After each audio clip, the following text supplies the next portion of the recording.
pick a side.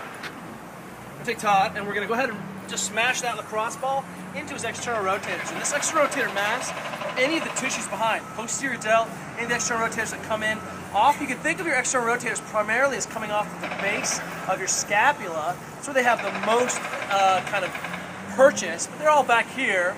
And you know, you get this big mass here, and that's where we're going to start this stuff. So these are rolling around, and this is entirely about what we call informed freestyling.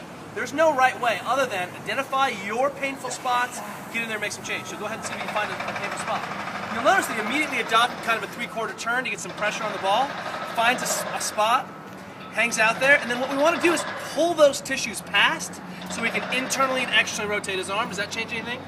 If I'm a super friend, obviously I can just put a hand on top of that ball, but internally and externally rotating, doesn't matter. He can either think about trying to tack the tissue down, pull it past, or he can just kind of resume the kind of sliding natures. Remember, our goal is to be layers of silk over steel springs, and what you want to do is put a timer on it, start rolling around, and he can even pull the arm across the body.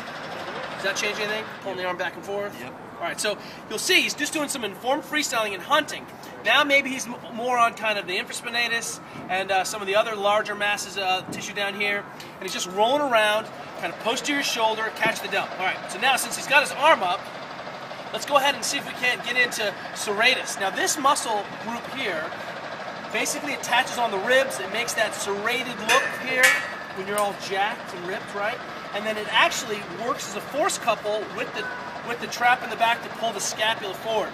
So let's go ahead and get in there and roll around the side there, see if you find anything in there. The lacrosse ball is a bad fit in there because it's tiny, tender bits. Long thoracic nerve is coming down there. If you get a nervy feeling, stop. But just hang out in there, working on that position. You can bring the arm even across a little bit, Todd. Does that change that? Whoa, nasty. So we're just going to focus underneath the arm, and then we're going to go ahead and spin that and maybe try to catch some of the deep rotator cuff as the subscapularis, and then also as the lat attaches in there. So rolling around, and to see if you can put that and park that into your armpit here. There's a bunch of a big nerve block here, a nerve bundle, and so if it gets nervy, get off your nervy stuff. It's pretty simple. If your hand goes numb, your hand's going numb for a reason, because you're blocking the nerve. Don't ever pass out drunk on your lacrosse ball. This is a bad idea, right? Absolutely. Absolutely. Lacrosse balling drunk, well, that's up to you. Don't pass out on your lacrosse ball. So now we're just working on some of that stuff, and then we're going to finally turn him around, and we're going to get right on that pec. Goes in there.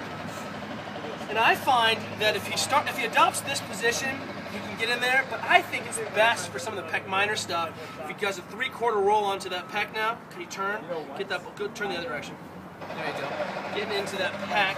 And then a super friend can come down and press through the top there. But this internal rotation often gets limited by some of these tissues in the front here. And just getting that unglued can make a difference. So, goal today, 5 minutes aside, go find your tender bits. If that's the high tricep, it's okay to talk about musculature. If you're thinking what you're going on, hit this stuff, get yourself unglued, and don't vomit on the kids' playmats, okay? Wear sunscreen. It's hot out here. Thanks, Todd. Nice.